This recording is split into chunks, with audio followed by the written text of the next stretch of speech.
సాదా బైనామాపై ఏం చేద్దాం? దాదాపుగా 9 లక్షలకు పైన అప్లికేషన్లు పెండింగ్లో ఉన్నాయి. కేసీఆర్ హయాంలో అప్లై చేయండి అంటే దాదాపు 9,26,000 మంది మా సాదా బైనామా అంటే పేపర్ మీద రాసుకొని మనం ఆనాడు సాయుధ రైతాంగ పోరాటం ఆ తర్వాత ఈ పేపర్ల మీద రాసుకొని వైట్ పేపర్ల మీద రాసుకొని స్టాంప్ వేసి ఇట్లా చేసుకునే ఉన్నాయి కదా. పొజిషన్లో రైతులే ఉన్నారు, పేదలే ఉన్నారు, కానీ వాళ్ళకి పట్టాలు లేవు. ఈ సాదా బైనామా అప్లికేషన్లు 9,26,000 మంది ఉన్నారు రైతులు. అంటే ఎన్ని ఎకరాల్లో చూడండి. అధికారులు మల్లగుల్లాలు. 9,26,000 దరఖాస్తులు పెండింగ్. గతంలో హైకోర్టులో పిల్ కౌంటర్ దాఖలు చేయని సీసీఎల్ఏ. తుది తీర్పు వచ్చే వరకు చట్టబద్ధత కల్పించొద్దు అన్న హైకోర్టు. రెండో దశ భూభారతి అమల్లో సాదా బైనామా కేటగిరీ తొలగింపట. తొలి దశ 4 మండలాల్లో ఈ కేటగిరీలోనే ఎక్కువ దరఖాస్తులు. భూభారతితోనే సాదా బైనామా సమస్యకు పరిష్కారాలు. సాదా బైనామాల సమస్య పరిష్కారంపై అధికారులు తర్జన భర్జన పడుతున్నారు.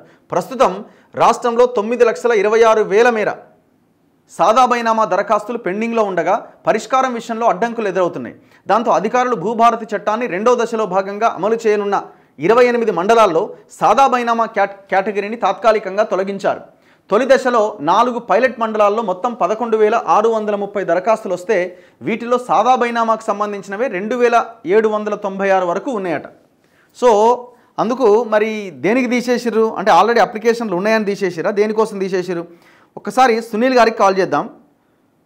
ఆయన ఈ భూభారతి చట్టం దీంట్లో కీలక పాత్ర. ఇప్పుడు అందరికీ అవగాహన కార్యక్రమాలు సదస్సులు నిర్వహిస్తున్నది కూడా ఆయనే, భూమి సునీల్ గారు. మనం లాస్ట్ టైం కూడా ఇంటర్వ్యూ చేయడం జరిగింది.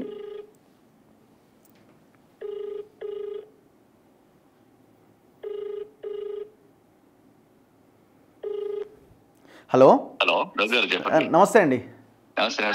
లైవ్లో ఉన్నారు. ఒక చిన్న విషయం మీద మీకు ఫోన్ చేశా. ఇవాళ ఆంధ్రజ్యోతిలో ఒక కథనం వచ్చింది. సాదా బైనామా పైన ఏం చేద్దాం? దాదాపు 9,26,000 అప్లికేషన్లు ఉన్నాయి. ఫస్ట్ ఫేజ్ ఏదైతే మీరు పైలట్ ప్రాజెక్ట్ కింద 4 మండలాల్లో 11,000 అప్లికేషన్లు వచ్చినాయి.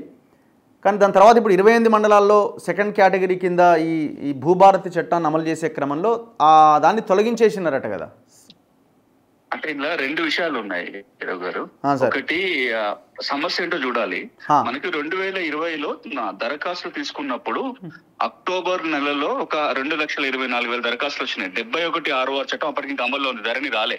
ఓకే, 71(6) చట్టం కిందనే జీవో జారీ చేసి సాదా బైనామా ఉన్న వాళ్ళు దరఖాస్తు పెట్టుకోండి అని చెప్తే అక్టోబర్ నెల చివరిలో 2,24,000 దరఖాస్తులు వచ్చినాయి.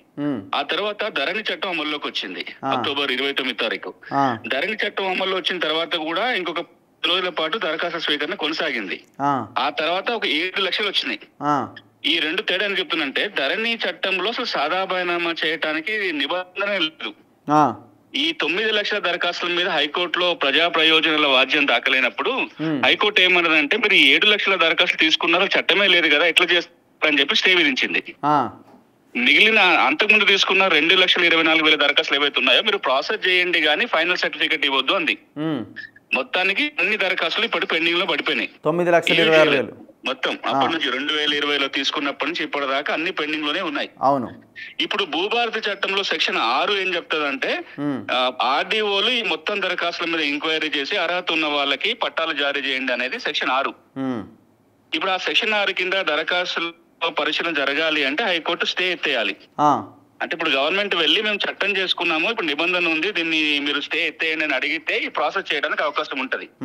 ఇది ఒక అంశం అయితే, రెండోది ఇప్పుడు మీరు ఏదైతే పైలట్ గ్రామాలలో అడుగుతున్నారో పైలట్ గ్రామాలలో అప్లికేషన్ కు పెట్టడానికి ఒక నమూనా ఇచ్చారు.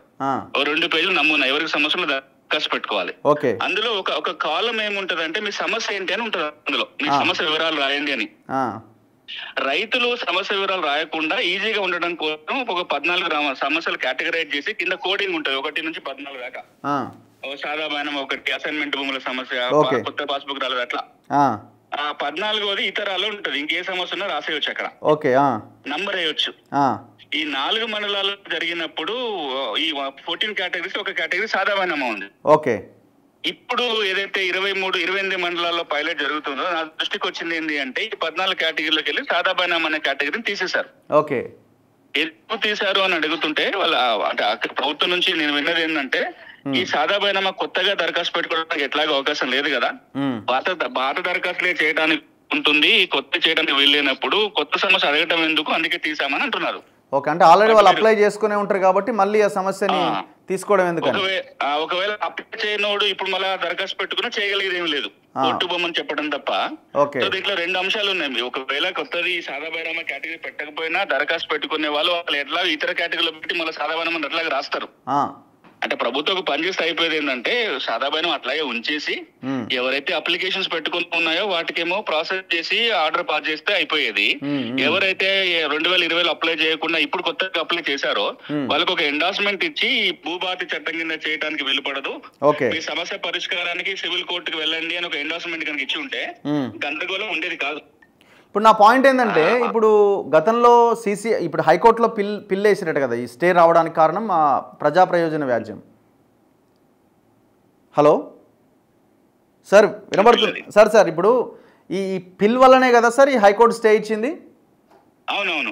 సో అయితే ఇప్పుడు CCLA కౌంటర్ ఫైల్ చేయలేదని కూడా అంటున్నారు కదా, మరి ఇప్పటికైనా కౌంటర్ ఫైల్ చేసి గవర్నమెంట్ ఇంప్లీడ్ కావచ్చు కదా. జరిగి ఉండాల్సింది కరెక్ట్. అది ఏంటంటే ఈ చట్టం రాగానే ఆ పని చేస్తుంటే అయిపోయేది. ఆ బిల్లులో హైకోర్టు స్టే ఇవ్వడానికి ఏకైక కారణం చట్టంలో నిబంధన లేకుండా మీరు ఎట్లా క్రమబద్ధీకరణ చేస్తారనేది హైకోర్టు కన్సర్న్. ఇప్పుడు ధరణిలు లేనిది భూభారతులు ఏమొచ్చింది, మళ్ళా సాదా బైనామా సెక్షన్ తిరిగి వచ్చింది. కాబట్టి ఈ విషయాన్ని గౌరవ హైకోర్టుకు చెప్పి ఉంటే స్టే వెకేట్ చేయడం నిమిషాలు అయిపోతుంది. మరి ఇప్పటికి ఇంకా దాఖలు చేయను. నాకున్న రీసెంట్ సమాచారానికి అయితే ఇంకా వెళ్ళలేదు. రూల్స్ వచ్చే నాటికైతే కౌంటర్ దాఖలు కాలేదు, చేస్తామని అన్నారు.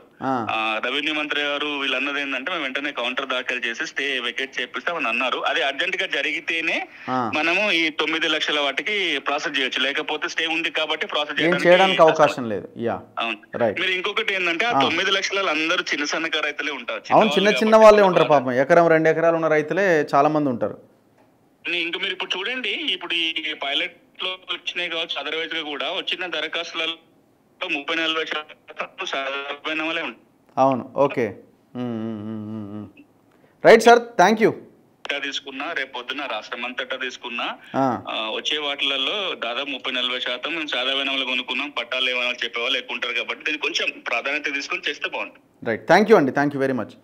సరే, సో భూమి సునీల్ గారు చెప్తున్నారు వెరీ క్లియర్గా, హైకోర్టులో గతంలో ఎప్పుడో ఒక ప్రజా ప్రయోజన వ్యాజ్యం దాఖలైంది. దాని మీద హైకోర్టు ఏం చేసిందంటే, మేము తదుపరి ఉత్తర్వులు ఇచ్చేంత వరకు మీరు ఆ సాదా బైనామాల విషయాల జోలికి వెళ్ళొద్దని స్టే ఇచ్చింది. ఇమీడియట్గా ఏం చేయాలా, CCLA కౌంటర్ ఫైల్ చేసి గవర్నమెంట్ ఇంప్లీడ్ అయ్యి దానికి స్టే వెకేట్ చేయించి తక్షణమే వాళ్ళకి ఇవ్వాలి. గత గవర్నమెంట్ చేయలేదు, మీరు వచ్చి 16 నెలలు అవుతుంది. భూభారతి తీసుకొచ్చారు, క్లియర్గా చెప్తున్నారు కదా సునీల్ గారు కూడా. ఇది ఆ చట్టం తీసుకొచ్చే ముందే ఆ స్టేని వెకేట్ చేయిస్తే ఈ సమస్యకు ఒక పరిష్కారం దొరికేదని.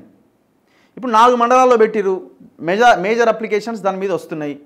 ఇప్పుడు ఆల్రెడీ అప్లై చేసిరు కదా, కోర్టులో స్టే ఉన్నది కదా, మళ్ళీ ఈ సమస్య మీద మళ్ళీ క్వశ్చన్ అడగడం ఎందుకు అని ఆ 4 దగ్గర పెట్టిన ఆప్షన్ని ఈ 28 మండలాల్లో సెకండ్ పైలట్ కింద తీసుకున్న 28 మండలాల్లో తొలగించేసిరు ఆప్షన్ని. ఇప్పుడు ఆడ కోర్టుకు వెళ్ళరు, ఈడ అలా ఉన్న క్వశ్చన్స్ని తీసేస్తారు. మరి ఇప్పుడు ఎట్లా, ఇప్పుడు చేద్దామన్న ఆలోచన లేకపోతే వద్దన్న ఆలోచన లేదు. ఇప్పుడు CCLA కౌంటర్ ఫైల్ చేయలేదంటే ఆనాటి నుంచి ఈనాటి దాకా నవీన్ మిట్టలే కూర్చున్నాడు ఆడ. మరి నవీన్ మిట్టల్ ఏమన్నా మీకు చెప్తున్నాడా? ఆనాడు కేసీఆర్కి చెప్పి ఆపిండా, ఇప్పుడు రేవంత్ రెడ్డి కూడా అదే చెప్తున్నాడా? ఎందుకు సార్ అవి కూడా లాగేద్దాం, నాకు ఎంత చిటికలో పని ఇదంతా, మస్తుగా ఉన్నారు మా బ్యాచ్ అంతా, వాళ్ళతో కలిపి లాగించేద్దామని ఏమైనా ప్లాన్ చేస్తున్నారా? సమస్యని పరిష్కరించండి. మీరు దాన్ని బంగాళాఖాతంలో వేస్తాం, దీన్ని బంగాళాఖాతాలు వేస్తామన్నారు. సరే, ఏదో చేసి చట్టం తెచ్చిర్రు. మరి ఈ 9,26,000 మంది రైతులండి, నా చిన్న ఫిగర్ కాదు ఈ నెంబర్. ఏమైనా 9 మంది కాదు, 900 కాదు, 9,000 కాదు, 9,26,000 మంది రైతులు ఎదురు చూస్తున్నారు. వాళ్ళకి మీరిచ్చే ఏ పథకం వాళ్ళకి అందట్లే.